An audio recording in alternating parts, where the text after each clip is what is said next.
Welcome to It's the Economy. A lot of discussion or issues have been thrown up on the very calculation of inflation.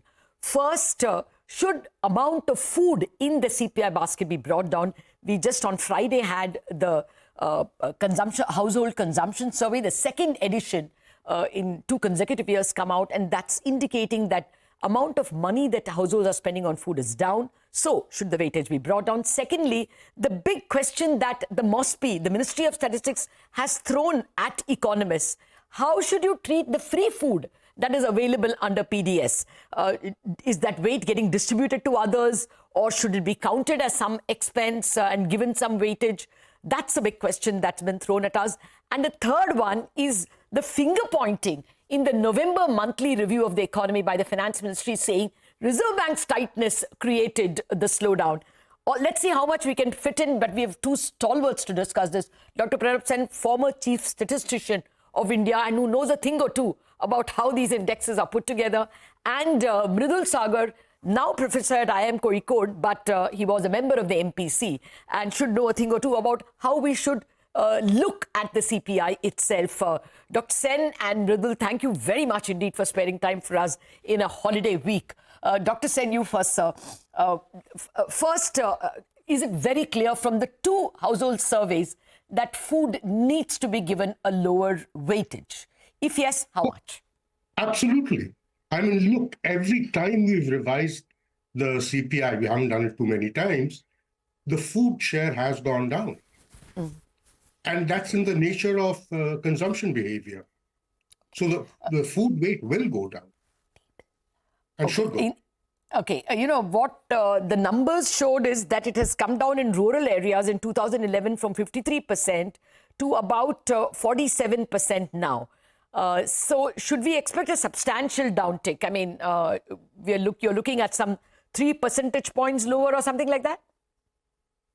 Yeah, it will be a substantial one because, you're changing the basket after quite a while now. Okay. Mridul, your thoughts, if this comes into effect as of FY26, will we see a step down in inflation? And should the Reserve Bank already take this into cognizance, that food is anyway is exaggerated in its weightage? And will that be a reason to be a little more sanguine about rate cuts in the coming policies?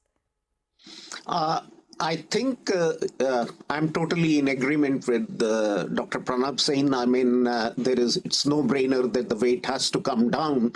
And that's the standard Engel's law we have in economics. As incomes rise, the share of consumption in food comes down. And that's what we are seeing consistently when these consumption expenditure surveys are done. I think the ballpark number you mentioned of about 3 percentage point weight fall should be roundabout right, could be marginally higher, but not very different from 3%.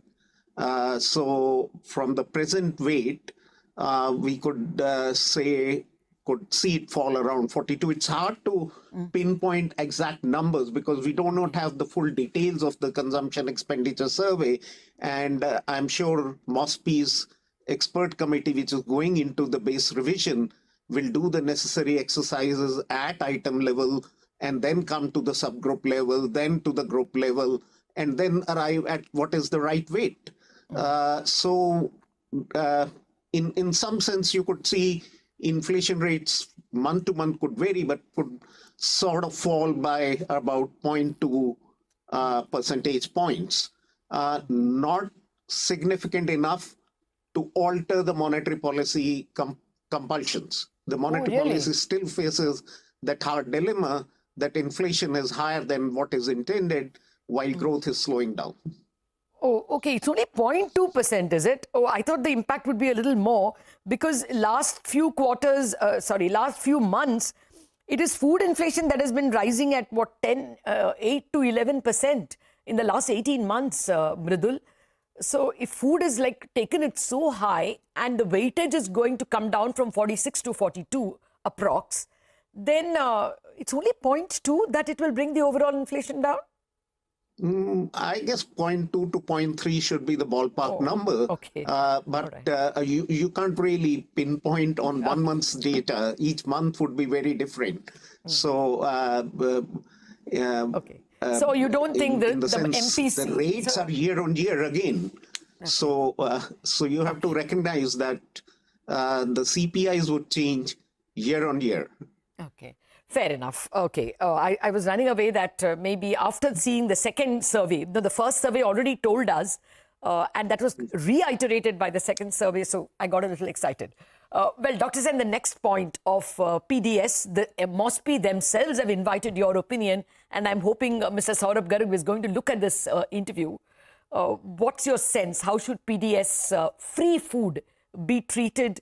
Should the weight merely be distributed to other food items, or should it be distributed to all the other non-food items as well? What's the advice? No, free food, anything which is free should not come in the CPI. Okay? Why what that? happens is that the weights are taken from the Household Consumer Expenditure Survey. And that technically free food grain should have zero weight. Okay. Because they are not spending anything on it. It's a part of their consumption, but it's not part of their expenditure. Okay. So free food should never find its way in the basket. The weights will readjust automatically. And it will be across the whole spectrum of the consumption. Food and non-food. Okay, Mridul, would you want to add to that? Since, the MOSPI has raised it to the level of a national debate and asked comments from people like you. Is that the way? I mean, Dr. Sen's point of view would be you may perhaps add food when you count the monthly expenditure, or income of a person, because that food is coming, but certainly not in inflation. My rupee, how much will it buy this week and next week, will not be influenced by the free food at all. So is it clear PDS food out? It's out for one very simple reason. So while what Dr. Pronab Sen is trying to explain is very, very true, because the CPI manual, the CPI manuals are prepared by very sort of 5 international bodies join and sort of prepare that manual with great care. And they clearly have recommended that the option is to just take it out. Anything which is free should not figure part of the CPI matrix. The problem here is what happens if prices are no longer free? And that could also add to considerable volatility, and we'll have to sort of grapple with how to include it in terms of as a new item or something like that. But technically now we don't even have prices for the PDS part under the National Food Security Act. That's right. It's a free distribution of food grain. Mridul, 1 minute. That will not have a price. So you can't even calculate an index even if you want to. That's it. Mridul, 1 minute. I'll tell you why it's probably a very innocent objection. But when I was just discussing with colleagues in the newsroom, the immediate reaction is, but hum log ko to kuch nahi mil raha na. We are not getting anything free. It's probably going to, half the population, but not to the entire population. And even targeted populations are not entirely reached. We know that there is a problem in delivery, at least in some sectors, in some geographical areas. So is it a given that it should not be included at all, or should something be included, Mridul? So if you have prices, that part of the PDS can figure into the calculations. But what is distributed as free cannot really figure into this, because you don't even have prices, and the international manuals do suggest that it's best to keep them out, because then you will have all kind of problems if you bring them in. In terms of the volatility, you can try imputing something. What you will impute is not clear. So I think it's best you sort of keep them out, but then consider at the point where you might not have a PDS which is free, then you will have to take a call on how to deal with it. Okay. Well, at the moment, it is a And that will add to the volatility in the inflation rate. So Fair point. in some sense, keeping it out may be the better option. It's a very vexed issue, Latha. It's best left to the expert committee which is going into this whole issue to see if some imputation can be carried out. But my sense is simply it should be kept out to keep things simple. Okay, we are not able to come to the most important question that I wanted to ask you all and maybe postpone it for another day or continue it. Dr. Sen, does all this mean that the Reserve Bank has overestimated food?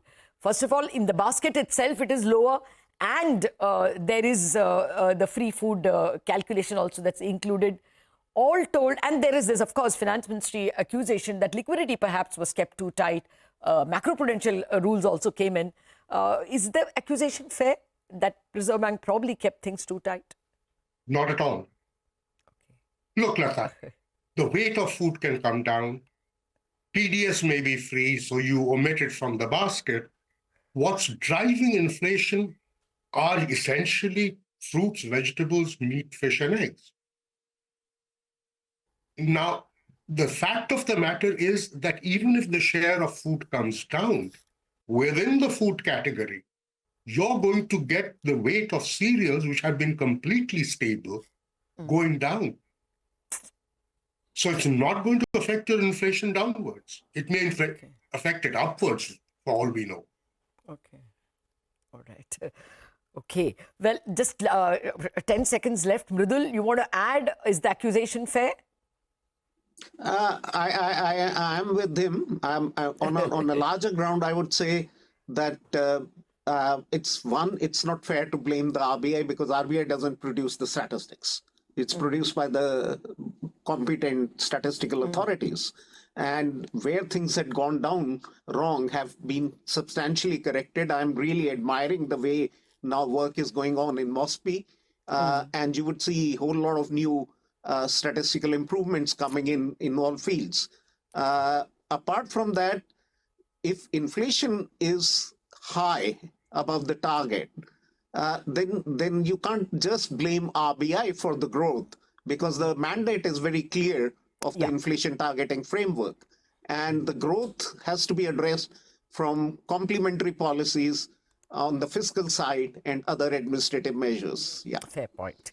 Thank you very much, gentlemen. But I think we would still have one more debate on whether the finger pointing was fair at all. I wanted a little more of your views on that. Thank you very much, Dr. Sen and Mridul Saggar, for enhancing our understanding of what we are in for in terms of the new CPI calculation. Meanwhile, the markets have gotten greener as far as the Nifty Bank and the mid-cap index is concerned.